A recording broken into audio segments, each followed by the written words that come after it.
Welcome to the Coop Tank. I'm your host, Steve Cooper, coming to you from SuiteRecording in beautiful Mount Laurel, New Jersey. You know, people, if you have a video cast, a podcast, a book on tape, hell, even if you need a studio built, SuiteRecording is the place for you. Joe Gangemi not only knows his stuff, he's a great guy and he's honest. So check out their website, Suite, S-U-I-T-E, recording.com, or email them at hello@suiterecording.com.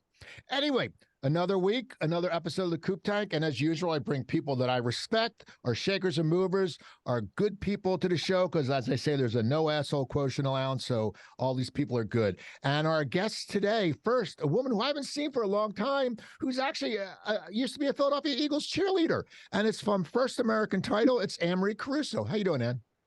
I'm good. Thanks for having me here. And next we have someone who actually used to work with the Phillies. So we have a sports theme going here. We have from Zoom1 Media and Advertising, we have Maria Corsaro. How are you, Maria? Good. How are you doing, Steve? Great to be here. And finally, a buddy of mine who we both have had heart issues. We've talked about him. He's a great guy from Primepoint. It's Jerry Hampton. How's it going, Jerry? Hey, good morning, Steve. Good to see everybody. Thank you. Okay, so we're going to start off. Annemarie, tell us a little about your company, what you do, what makes you different. Okay. My name is Annemarie Caruso. I am a vice president of business development for First American Title Insurance Company with their National Commercial Services Division. So I specialize in commercial real estate transactions here locally as well as nationally. So, right. The difference with us is you can close a property in any state right here with our team in Philadelphia. All right. How about you, Maria? Yeah, sure. I'm the owner and president of Zoom1 Media and Advertising. I've been in advertising for about 30 years, not to date myself. But what we do is we help local businesses, franchise owners, as well with their local marketing, whether that be radio, television, outdoor, or digital marketing as well, social media campaigns, streaming. So that's what we do. We're here to help businesses get the word about what's great about them. And we love it. We love doing what we do. All right. How about you, Jerry?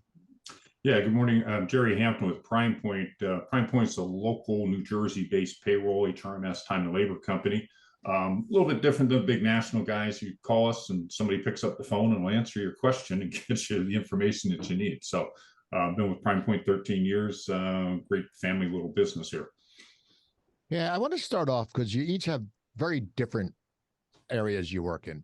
And I want to know how you ended up in the position and the place you are now, and what was your path to it? Because I talked to some people who said, I just was tired of corporate. Everyone has a different path. Everyone has a story. And Maria, we'll start with you because, you're out on your own. So how did you end up doing what you do and where you do it? Yeah, it's so funny. I would have never thought, if anybody would have told me, if you looking in the future, that I'd own my own company and be doing this. It kind of evolved.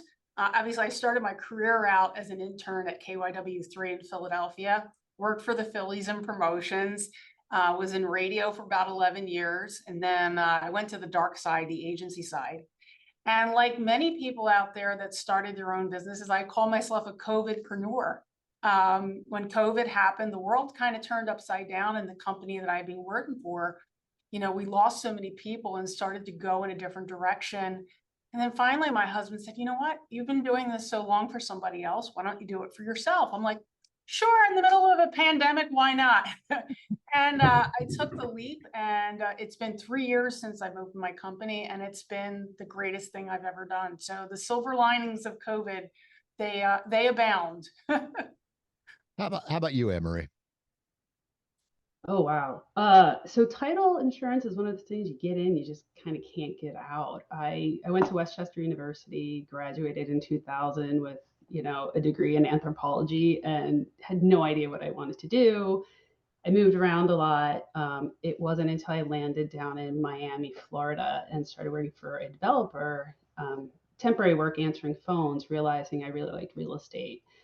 So I went to a couple of meetings at some of the law firms and realized I liked the legal side of it. So I had gone back to school and became a paralegal. I worked at a couple large law firms, moved back to Philadelphia, was studying for the LSAT. The market crashed, and found myself, realizing law school wasn't a great idea for real estate, and just continued my path as a paralegal.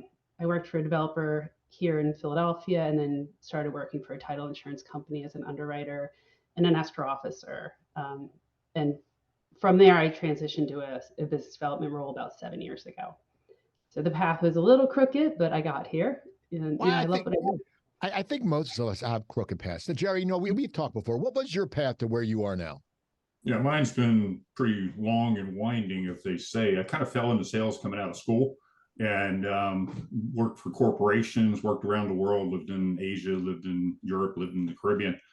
Came back to Jersey where I grew up, and 2008 got caught up in a downturn. Got out of work for a couple of years, and then fell into Primepoint through a networking group.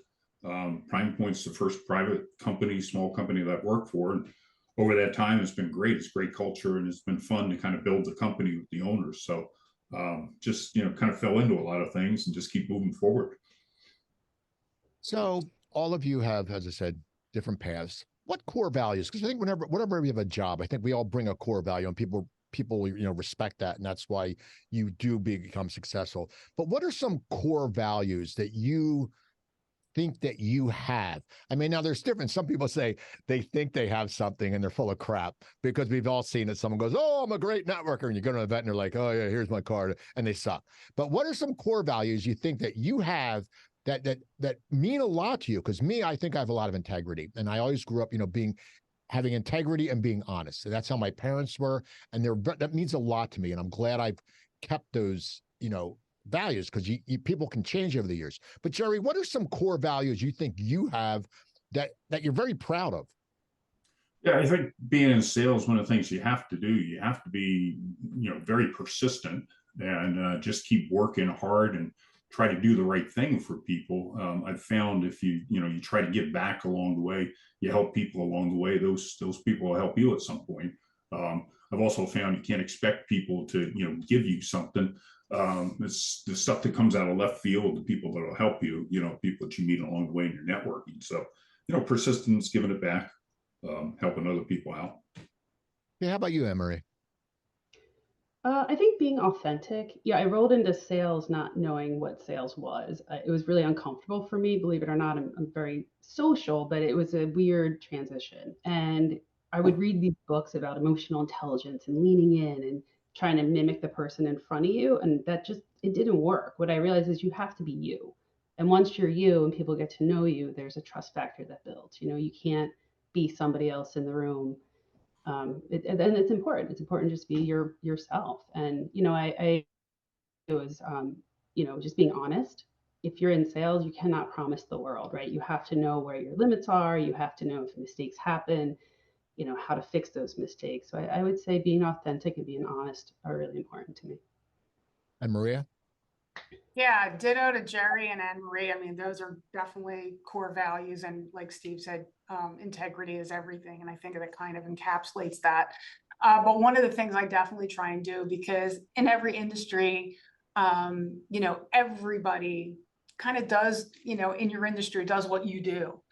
So I think a willingness to go above and beyond and do what others are not willing to do really is something that has always helped me out. Like, I just don't do the job, try and solve other problems, really kind of be in the foxhole with your clients and go above and beyond. That's that old saying of, go the extra mile because it's not very crowded. So I really try and apply that to my everyday and in my company, and encourage people in my company to do that as well. So as we work and as we go along this wonderful path of life, I'm someone who, I wake up sometimes and I go through depression. I think everyone does. And it's not, I'm not like a manic depressive, but I think we all depression affects us, and you have to kick out of it. I woke up the other day and it was cloudy out, and I was just like, I just didn't want to get up. But I had to, because you can't just sit there and lay in bed all day. For one, my wife will yell at me. She'll say, get out of bed. But what do you do when you wake up sometimes and you're just not motivated? Like, I know all of you have families. I don't. So it's different. You have kids, and, you have to be a role model for them and stuff like that. But how do you get out of that funk? How do you get out of it when you wake up in the morning? Because we all go through with it. And you know, people who always are like smiling, you know, they're full of it because everyone goes through a downtime. But how do you get out of the funk and then not let it affect your day as you're trying to do business, and all of you are in the business of getting customers? How do you get out of that funk? And we'll start with you, Maria. Yeah, you know, when I started my business with, you know, being an entrepreneur, it was a whole different ball game, and staying motivated is critical. And yeah, you know, everything isn't always peaches and cream. I mean, you know, I think that's one of the things that social media tends to make everybody think, you know, you're only seeing the bright side of everybody's life. Well, you know, we all have those ups and downs.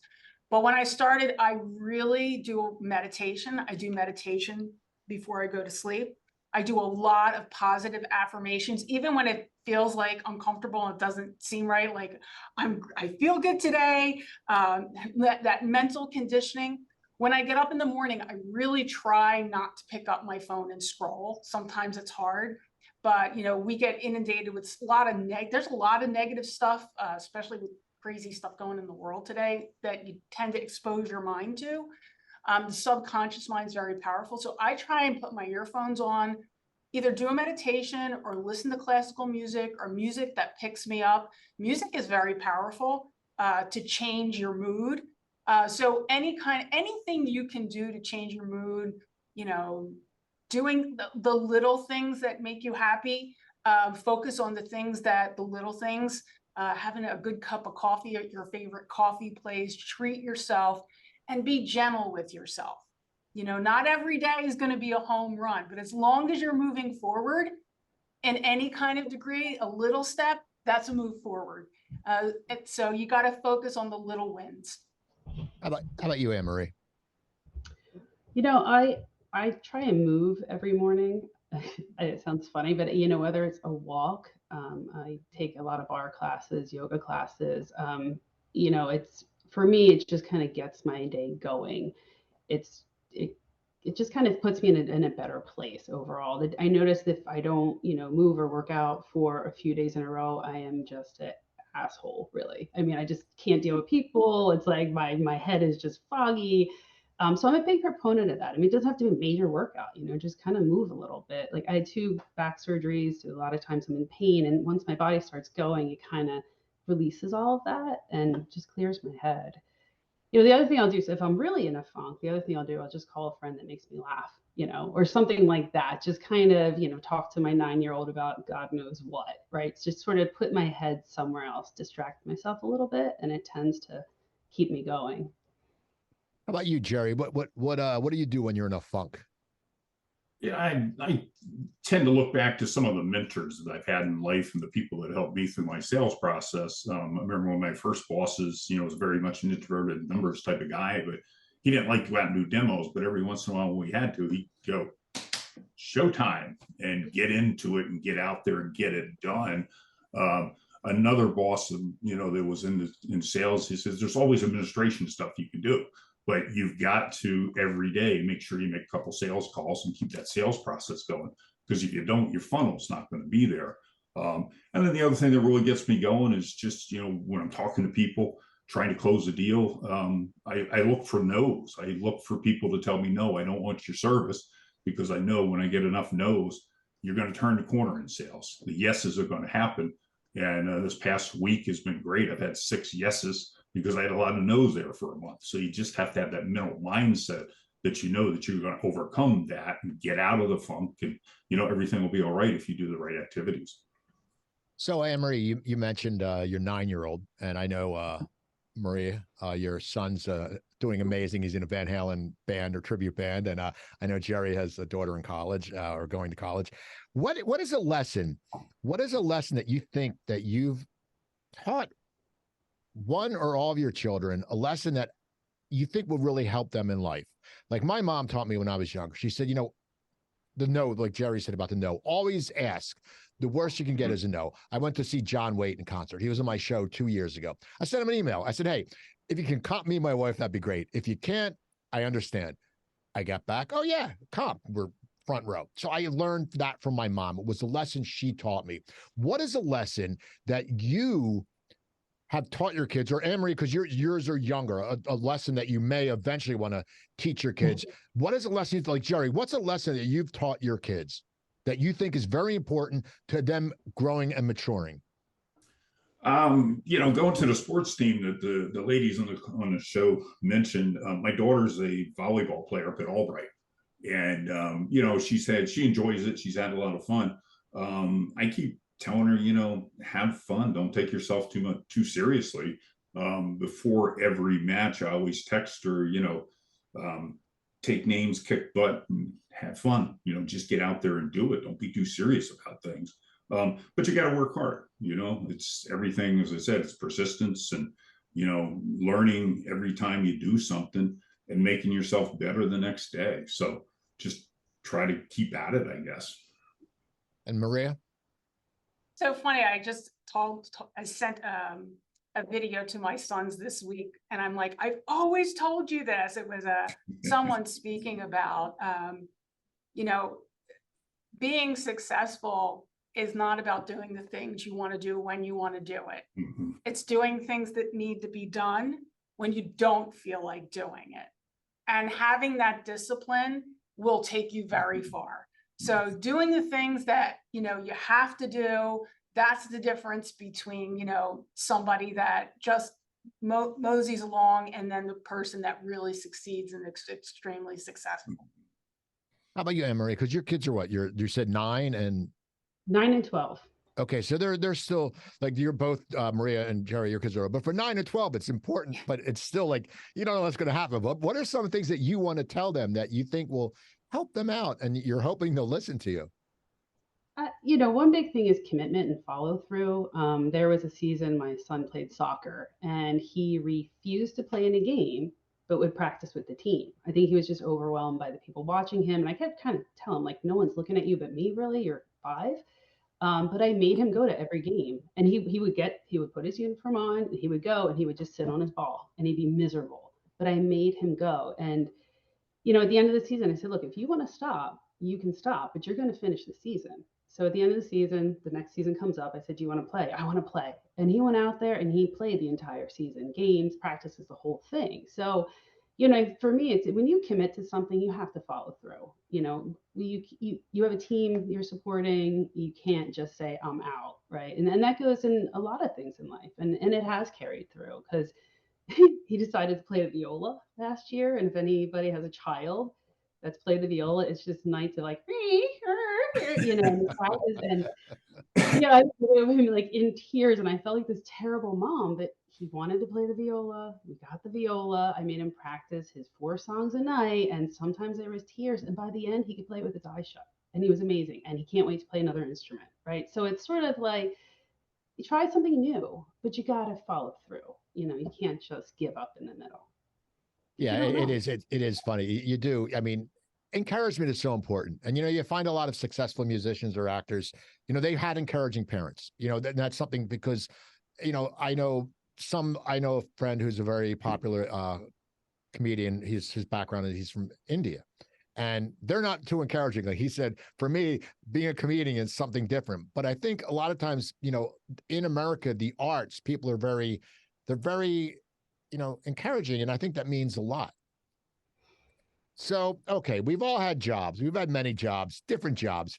Give me a bad job experience you had, a job that sucked, but you learned something from it. Because we've all had stuff. I was a manager at a restaurant in LA. I was a marketing manager, and they wanted me to floor manage, and I didn't want to do that. And I had won awards. I got big numbers. So I got drunk and I got fired, and I said, screw it. And it was the best thing that ever happened to me because else they were taking advantage of me. But I learned, you can't let people take advantage of you.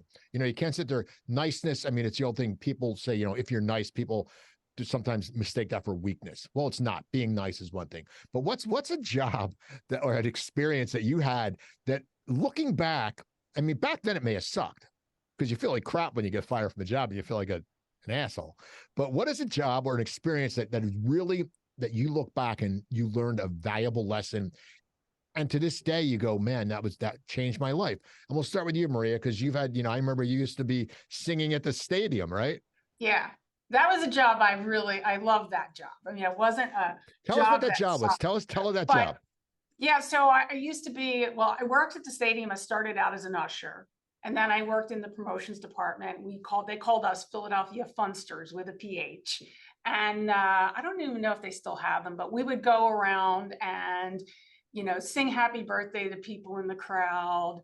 We'd go around with the Fanatics sometimes, and we'd escort people sometimes onto the baseball field at, pregame thing like that. So that was a fun job. I did that in college and even out of college when I had first left. But that job, you really learned how to deal with people, all kinds of people, and when the Mets fans came down, not offense any Met fans, but the Philly fans met the Met fans, and it was like craziness. So you learned how to deal with all kinds of situations. So that was fun. But I wouldn't say that job sucked. So what was it? What was a job? Though? I just wanted to hear that story because it's a great story. I love when you tell that story. what was a job that you it sucked or something you had a bad experience with that actually helped you grow as someone in the workforce? Well, I think I worked in a dental office, and I just couldn't stand it. I did the insurance forms, like when people would go get their dental work done. And I'm like, I knew right away I didn't want to do this, because if you work in a dental office, people are really not happy to be there. And then they have to pay a lot of money afterwards. So doing those forms, I guess, I don't think I learned anything, but what I did learn, what Annemarie was saying, is just following through. I committed to it. I stuck with it. But I definitely learned a field I did not want to go into. How about you, Annemarie? God, I'm laughing because I've never been fired from a job, but I worked my way through college and had all these random jobs. I remember in high school, I answered phones at Pizza Hut, and I was like, I'm never doing fast food again. I mean, it was something. When I could say, we can curse, right? Yeah. Right, Oh, so yeah, curse. instead of saying thank you for calling Domino's every now and then, I go fuck you for calling Domino's, just to just because, like I never got caught, but the job was just so boring. But one job I had that actually helped me was I was proofreading for a company, the packaging for different medications like, acetaminophen and Tylenol. And instead of like reading the word, you had to say each letter, period, comma, space. And like, it was just so meticulous. And what it really taught me is like just paying attention to detail. When I was a paralegal and had, different careers within the title insurance industry, you really have to pay attention to things like that. You don't want to mess up somebody's legal description, so that period, comma, space, LLC, it's really important. So as much as that job sucked, and I did it for about 4 months in the summer, couldn't wait to leave it. I finished it, but kudos to people that proofread, because it was not for me. It just wasn't. But I learned a lot. It's important. Those periods are huge.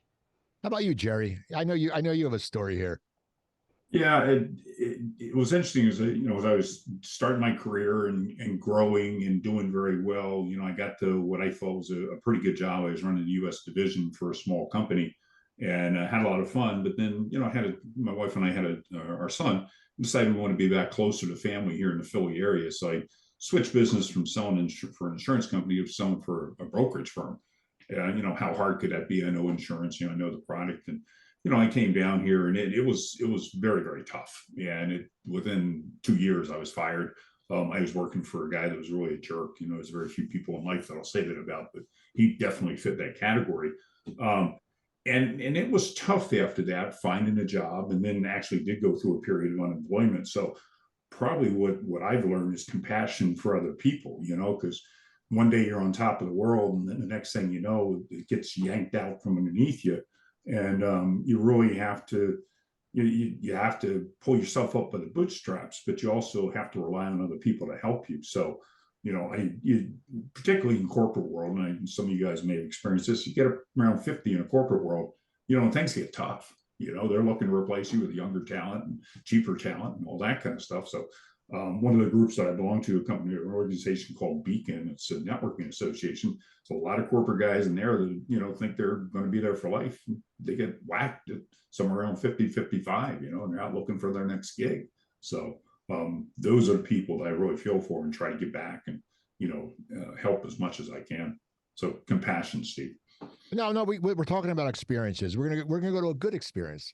What excites you about your job now? Like me, I love interviewing people. You know, I come in and I sit there and I go, I don't, like Annemarie has said, was there any questions? I may write a few questions out, but I just let it run. I've always done that because I don't like pre-interviewing. I don't think, but I get excited when I interview someone because I always learn something, and it's no difference between interviewing you and like last week I interviewed Right Said Fred, the band who sings "I'm Too Sexy," but I learned stuff from them. You learn something every day, and that's what excites me. And I think because we have to have excitement in our job. But what excites you about your job? Like when you sit there and go, "Holy shit, this is my profession, and I love this because this excites me." What excites you about what you do, Annemarie? Wow. So I call myself an outdoor cat now. So 7 years ago, I was behind a desk cranking away. And now that I'm on the other side of things and, meeting clients and prospects and networking, I can't imagine going back to where I was. I was always a people person, but I didn't realize that the core of who I am, I love helping people. I love talking to people. I could actually have a career out of it. So it's exciting. I love talking to people. I love hearing their stories and helping people. It's one thing when I can get a deal in the door, but I actually really like connecting people that have some kind of synergy together. I think that's important. It's like, who do you know and who you're trying to meet? How can I get you where you're going? So it to me that's exciting. And also I was just at the Phillies game a couple days ago. So I get to really get involved in the community by going to games and volunteering for things. So it's like triple fold for me. I love what I do now. And like I said, I can't imagine going behind a desk again from 9 to 5. Like this now is my world. And, when COVID happened, it was very uncomfortable because I was so used to being out all the time. So, and Coop, that's how we met. You had done some networking, virtual, happy hours, and it helped. It helped fill that void I was having on the social side because I was so used to being out all the time, meeting people and talking to people. So yeah, that's it. I just love what I do. How about you, Jerry? What excites you? What excites you about what you're doing these days for Prime Point? Well, Steve, I love selling payroll. No, actually, to Anne Marie's point, I love getting out and I love networking. And I've been in this market now for 20 years. It's really interesting. I go out and it's many people you talk to, you find that connectivity. You find, I was at an event last night on a Boy Scout fundraiser event. We were at Tavistock and I was talking to a guy, and lo and behold, he plays tennis with a good friend of mine. And I didn't know that. And we connect, and we made a commitment to get together in the next couple of weeks to see where else we can help each other.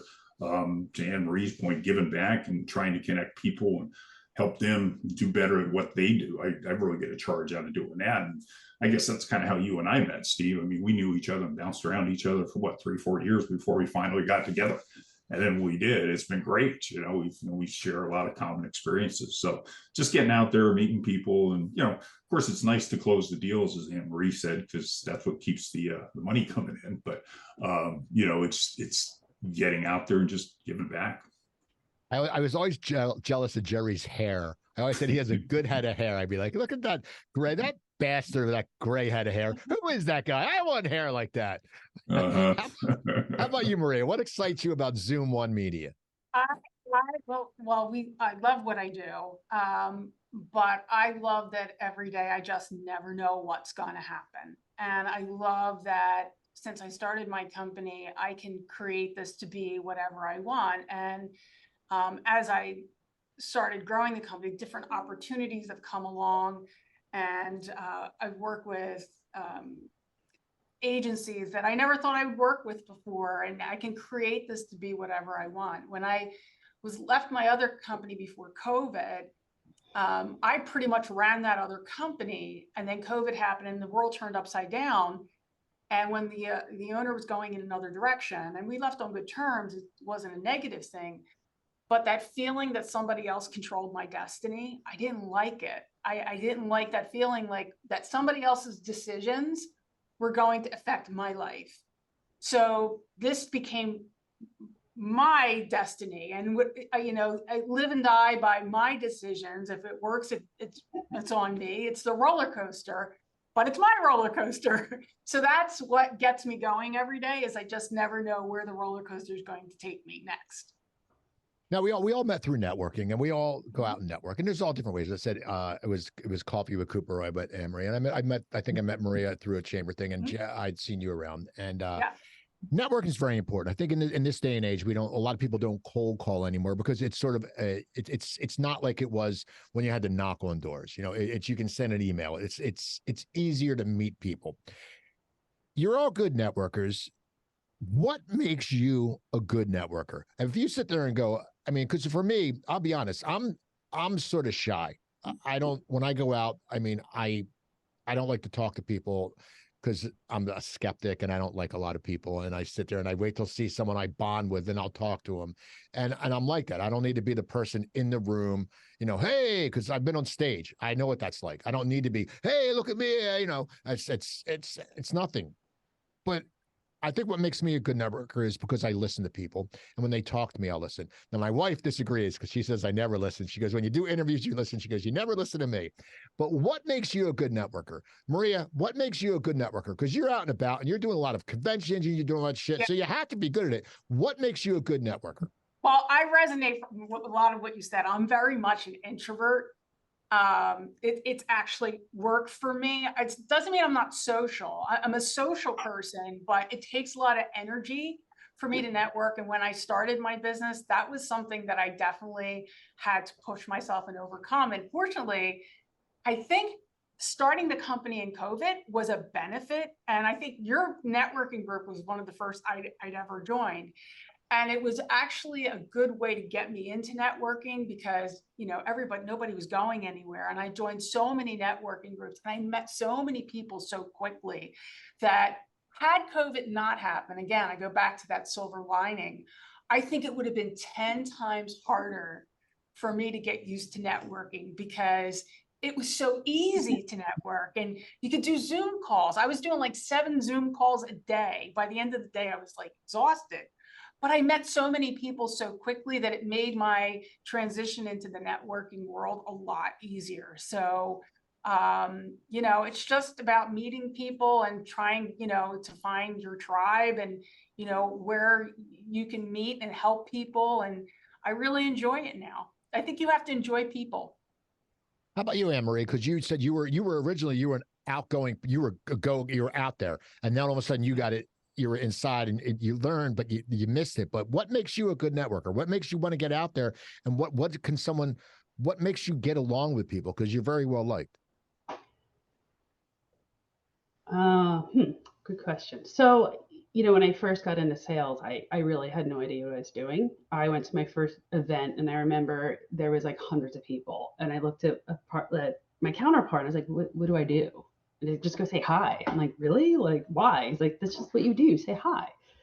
All right. So I go over, I say hi, get some business cards, you know, and I come back and I'm like, well, now what? You know, and he's like, you call them. I was like, to say what? Because you just talk. And I was like, wait, so you're paying me just to talk to people? Like, really? Like, I mean, I have to bring deals in too, but I think, you know, I go back to what I was saying before is like, be authentic. Right. And at that point I was scared. I didn't know what I was doing. I could talk to a wall, but that doesn't mean they want to talk to me. But I think the more authentic you are and you ask those questions like why and how, and then just sort of start connecting with people. You know, sometimes I'll find the person in the room that's doing this because I know where I was there. I would look at my phone because I didn't know what else to do in a room where I didn't know somebody. And I would just say hi and who do you work for and who are you trying to meet? And you know, organically have those conversations. You know, do you have a dog? Have you been on vacation? And you know, as you get people more comfortable in the room, they're going to be more comfortable with you.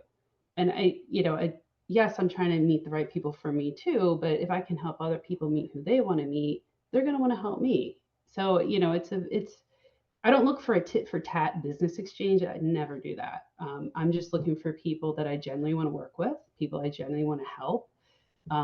And just kind of kept going from there. So I built a fairly large network, and it's been great because I don't have to cold call. You know, I get referrals now, and you know, if you put it out there and you put yourself out there, people are going to reciprocate. How about you, Jerry? What makes you a good networker? Because you go to a ton of events. You know, I know you're around. I know you go to the Thunder game. I almost called you last week to get free Thunder game because Springsteen was canceled. We went to Lionel Richie on Tuesday, then Springsteen was canceled on Wednesday. We went on some live entertainment. I said maybe we should call Jerry, but I went drinking instead. But So what makes what makes you a good networker? Lionel Richie came up last night. I heard it was a great show. I heard he was very funny, unbelievable. And Earth, Wind, and Fire crushed it. I mean, if you're over 45, man, that took you back to like prom and to the coastline and to all those clubs in South Jersey. So what makes no you a names, good networker? Steve, no names. What makes me a great networker? Again, I go back to some of the things that I've learned through the years. I don't know if anybody knows Michael Goldberg and Knockout Networking. He did a pretty interesting group. He said, you have to go, you have to be interested in other people, but you can't show up and throw up. You can't be, flipping out business cards like you're playing poker or something like that. I go to a couple different types of networking. I go to the ones where, I've been going there for 10, 15, 20 years, and everybody in the room. It's great. And you always catch up and, oh, I needed to see that person. You get another opportunity to do that. But the other ones that are a lot of fun sometimes are the ones you go to that I get invited and I don't know anybody. And it's rare anymore to go into those situations where it's like, who are these people? Why am I here? And in those situations, I come out, if I make one or two good connections that night, I think it's been a win. You try to bring something away from it.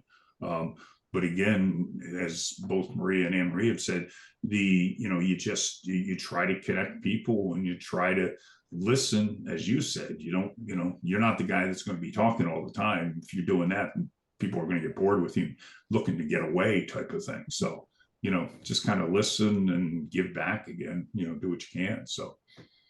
Well, earlier in the conversation, Maria, you had mentioned about LinkedIn. How not everyone acts like they're happy on LinkedIn, and I, we all have to use LinkedIn, and I use it to promote my shows and to promote, my networking group and things like that, my podcast, and I do it for those reasons. And I'll be honest, I like to get likes. I get pissed when I don't get likes because once again, I'm insecure.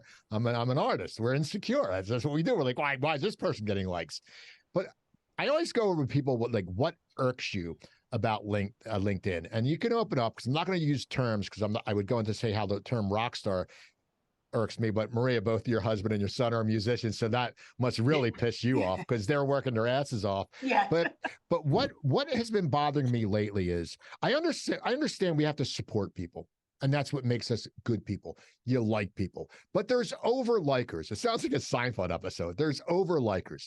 Like you see people who like every damn post. And all of a sudden, and they make some bullshit sound sincere, like, oh, so good, so congratulations. And they don't give a shit. I don't care what you say. You can't like every post. And after a while, and I've talked to people about that. We know people who are over-likers, and we go, it's obvious. It's obvious that it's insincere. It's a lot of times, if it's someone you want to do business with, it's trying to get a good graces to them. To sit there and go, oh, they like my post. That's a thing that irks me. And that I always go through something every week irks me. But what's something, Annemarie, what's something that irks you about LinkedIn? Because we all have to be on there, but what's something that you go, oh my God, this is such crap? Well, first of all, I like your posts a lot because I like your post. So if I look like a habitual liker on Steve's no, post, I don't say because I mean I expect not everyone to like my post because a lot of times I saw people on Facebook that go, hey, that joke you wrote was really funny. I go, why did you comment? We don't want to be a pain in the ass. All right, no problem. But So what irks you? Because that's just this. I get irked by something every week on LinkedIn. I don't know why, but it's because it is sometimes a real crappy site, but we need to be on it. But what irks you about LinkedIn? So I utilize it a lot. I think sometimes terminology makes me a little crazy. Gosh, people might kill me, but like I hate when the constant grateful. I'm grateful, right? I know I'm grateful too for certain things, but sometimes it's a little too much. And then there's the key terms that started happening in COVID, like pivot. The word pivot to me made me bananas. Like for the first couple, like 6 months of COVID, like what is this pivot shit? There has to be another word out there. But like, so I'm looking into the SARS, I'm looking because it's like that. It's when these key terms start coming up and people get on that bandwagon for a little while. And it's just like, they're grateful and then they're pivoting and then it's just, to me, it's kind of, you gotta find something else, right? You gotta get a little more creative, right? Don't cut and paste somebody else's text or message. But there are some great ones out there. But me, it's terminology that I start seeing over and over that gets trendy. That makes me a little bananas. How about you, Maria? Because you're part of media. LinkedIn is part of what you Yeah. do, so you have to stay original. And I'm going to ask you just when you're done a question just for you, but because I want your input on it. But what irks you? Well, just to comment on like people commenting and doing that. I mean, there are people, I've gone to LinkedIn kind of symposiums, and there's a reason they do that, because the more engagement, they're working the algorithms. So when you comment on somebody's post, they tell you to wait till more people have commented and then you comment, because then other people will see your feed. So some of that is a little bit strategic, as I can tell you, in terms of liking everything and trying to work the algorithms to your advantage. So it's a little bit of that, Steve. What irks me about LinkedIn sometimes, obviously, I just can't stand the in-mail. When people friend request me and then are just trying to sell me, you're friends with people I know and everything, and I don't know this person. And I really am trying to make a concerted effort to have like connections that are meaningful connections on LinkedIn. So that's a little, an irky thing for me. Yeah, I'm going to follow up with that question right after I ask Jerry. Jerry, what irks you about LinkedIn? I use LinkedIn like everybody else all the time. I guess when people get, personal stories and that kind of stuff that really don't belong on LinkedIn, it's a business networking type of thing, put it on Facebook, put it on something else. Like Maria, the ones that, I get these requests from people that there's no way they know who I am. And, I just ignore them. I've been going to, ignore them and, report them type thing lately.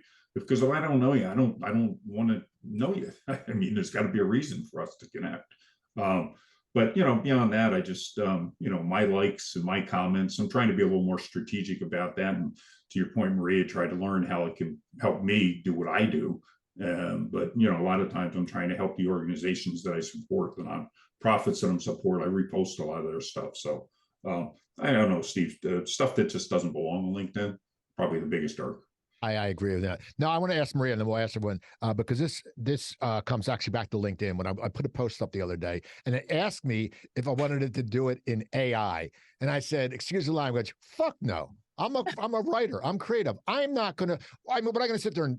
I'm sorry. I have a problem with AI, and I know because I have a lot of friends who are comedy writers, and they're on strike right now, and I have friends who are actors. I was at the protest the other day in Philly, even though I'm not in SAG. I was SAG eligible, and my wife was in SAG because I support it. And I hate AI because I think it takes away, and you can tell when a post is in AI because it's the same spacing. But I want to start with you, Maria. What's your look on AI? Because you are in advertising. This is cutting into your shit. Absolutely. What do you think about AI and and how do we combat it? It is very scary. I do not know how we combat it, but when I played around with it and I saw its capabilities now, and it's only going to get smarter and smarter exponentially.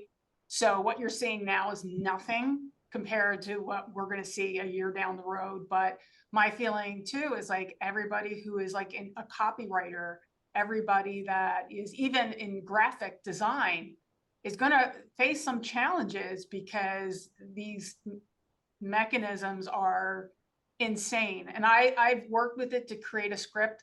There was one time the more specific you are, and it does it in a nanosecond.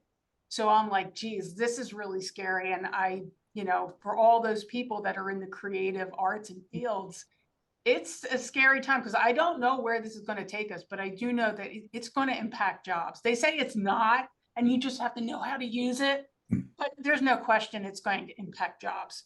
I have the same fears that you do, Steve. Same. How about you, Jerry? Because it won't really affect your job. But what are your feeling about AI and using it in your everyday life? Some people want to use it. That's fine. But what's your feeling? I've toyed with AI. I've done a couple things. I actually had it do a marketing letter for me, and it was pretty damn good. I pulled some of that and put in stuff that I use. I think AI is like a lot of tools. It's going to change the way that people work. It's going to displace some people. It's going to make them, have to do something different and use that tool. I'm excited on the one hand to see where it takes us and what it can do for us. I think it's going to be great in sales and maybe helping me identify my target market a little bit better, or, so I can get a better close ratio and stuff. But we're really going to have to watch, the deep fakes and that kind of stuff, and the fake news, and, the ability to manipulate stuff. You're really going to have to become more discerning, I think, with the information you read to verify that it's actually true. So on the one hand, I think it's great. And on the other hand, I think it's terrifying. How about you, Annemarie? Is it going to affect your job at all, or what's your feelings about AI? I'm less concerned about me than I am for the future of my kids. I think creative writing is extremely important. I think that, they're younger, they're not exposed to it, but, I'm assuming that some of these college students are starting to realize they could have their essays written for them. I know that within AI, you can ask it to misspell certain words. You can ask it to make certain mistakes. Therefore, it doesn't look so AI driven. So, my concern isn't necessarily my career. It's what the future looks like for the people, the children coming up behind us, that this is going to be their reality. So, like spell check. My one daughter is the terrible speller, but she's realized they have spell check, right? They type most of their papers in 6th, 7th, 8th grade. So, I'm just a little concerned for the future and what that's going to mean for some of the children that are going to be exposed to it. Yeah, well, talking about writing and reading and all that stuff, books, business books. I've never been a fan of business books. Yeah, I did read The Tipping Point by Malcolm Gladwell, and I'm reading a book now someone sent me because I want to get into speaking. I'm working on half keynote, half stand-up comedy. It's called Don't Be a Jerk, the Comedy of Networking. And I'm working on that. And so I've never been a business book reader, but other people are. Tell me, what is a business book that you've read that has made a difference? And Annemarie, you said in the beginning that you used to read a lot of books when you got into sales. Do you still read business books, or do you read? I mean, do you think, if you don't, say why you don't? I mean, you might not think they're important, but people have different, opinions about this. I collect them at this point. I often go to events where the authors will be there, or so I end up getting these books. To be honest, I haven't read one in years. I think what I learned through it is it gave me almost this like analysis paralysis, and kind of hindered me from just doing what I do, right? I really just enjoy reading for enjoyment now, because my kids are younger. I don't really read unless I'm on an airplane, to be honest. I unplug, and the last book I read was David Grohl's book, which was fantastic. I read that like in a nanosecond. So if I had more time, I would read, but it would be basically for me, not necessarily for my business development, role in my career. How about you, Jerry? Are you a book? Are you one of those book readers? There's an old Bill Hicks bit. He was in the Waffle House and he goes, "Oh, we got one of those readers." Yeah, one of those readers. I am a book reader, and but lately it's been espionage, fiction type of stuff. I've gone back and done Balducci and some of those other type of guys, and just started with book one and worked it all the way through. Business books, I'm not reading a lot of those at this point. I did a lot early in my career. The Miller Hyman sales series were really great. Benjamin Graham, when I was doing investment sales, was a great book. But at this point, I read profusely periodicals, the Wall Street Journal and Barron's, and Sherm Publications and other magazines and stuff, but not so much the books, Steve. How about you, Maria? Are you one of those business book readers? Not a business book reader, but when I first started my company, there was a big flurry about Bob Burg's book, The Go-Giver, and I finally read it this year. I finally read it a couple months ago, which I gave it to my sons to read. I'm like, you have to read this, because it's basically about business, but it's a philosophy of life, which is basically you give without any expectation of receiving anything, but it's kind of like karma. It does come back to you. So just do good things for people, kind of like, what Annemarie said, be authentic, help people, and then you will reap the rewards. So. Okay, well, I have one final question. I always end the show with this. You meet someone the 18, 19, 20, 21, someone who's wants to get out in the business world. Okay. As I always use the term, bright-eyed and bushy-tailed or whatever, that term. But you meet someone and they come to you and they say, hey, listen, what do you suggest I do? What is your advice you can give me? What do you tell that person? What would you sit there if someone sat down and said, I want to take you out for coffee and I want to pick your mind? What advice would you give someone who's just starting out, man, out of college, out of high school, no more, going to frat parties, no more this and that, getting shit going?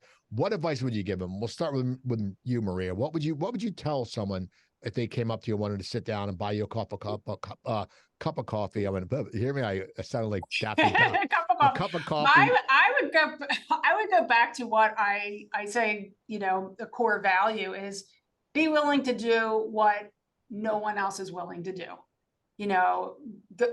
Show up, do, because I will tell you, in terms of working, I tell my sons, it doesn't take much today. And I shouldn't, not that I'm trying to down a generation, to stand out. Show up, do your job, do the best you can, and always be willing to do more than what is expected of you, and you'll go far. How about you, Annemarie? What would you tell someone?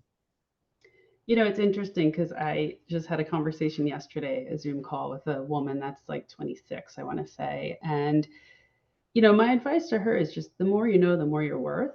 In any career, it's just, never stop asking questions, try and keep learning. And, the more you know, the more you know. The other thing I had said to anybody going to more of a business development sales role, I always say go on tour, right? Like the first 6 months to a year in, just go to as much as you can, figure out where your niche is, what organizations work for you, which ones maybe don't have the best memberships, and just kind of go on tour and don't be too serious. Like just kind of see what's out there and you'll find your way. But I honestly really do think the more that you know, the better off you are. Never stop asking questions. How about you, Jerry? Yeah, Steve, I got to compliment you. This has been a great panel. I think we all kind of share similar values and similar views. Throughout my career, the things that have guided me when I'm looking at a job and things I want to do is three things. So you want to go out there and you want to learn something. I think Annemarie just touched on that one. The more you know, the more you know. But you want to go out there and you want to make some money. So that's the other thing. And then the third thing is you want to have some fun. So each of my jobs that I've had through my career, I've tried to evaluate them based on those three principles, learning, making money, and having fun. And as long as I'm doing 2 out of the 3 in that job, it's been pretty good to me, and it's gotten me where I've gotten, where I want to get. At some point, you learn a ton, but you're not making very much. Sometimes you're making some good money and you're learning stuff, but you're not having much fun. But you just have to keep going and persistent on that. So those are my words of wisdom. This is awesome. I want to thank you all for coming on. Tell people how they can get in touch with you. Annemarie, how can people get in touch with you? Email me, acaruso@firstam.com. LinkedIn. Plug for LinkedIn. I'm on LinkedIn. I won't link with people I haven't really shook their hand or done a deal with, but if you reach out to me, message me, happy to respond. How about you, Maria? You can reach me again at email, mcorsaro@zoom1media.com, or it's my email website address. You can do an email from there. Just fill out the form. Or you can call me at my office, 609-938-2555. And you, Jerry? Probably my email is the best, jhampton@primepoint.com. All right, people. So listen, get in touch with me if you need any of the services. If you want to advertise on the Coop Tank, email me at thecooptank@yahoo.com. The people that watch my show and the people who are my guests are heavy hitters. So you might get some good contacts. You might get some business out of it. Instead of spending it on some bullshit ad, come to me. I'll read your copy. We'll be all good. Also, if you need anyone to moderate one of your shows, one of your panels, I can do that. And that's about it. I want to thank Joe Gangemi. You got to have a podcast. You got to check out SuiteRecording, SUITE recording.com. I'm Steve Cooper. I'll talk to you guys next time.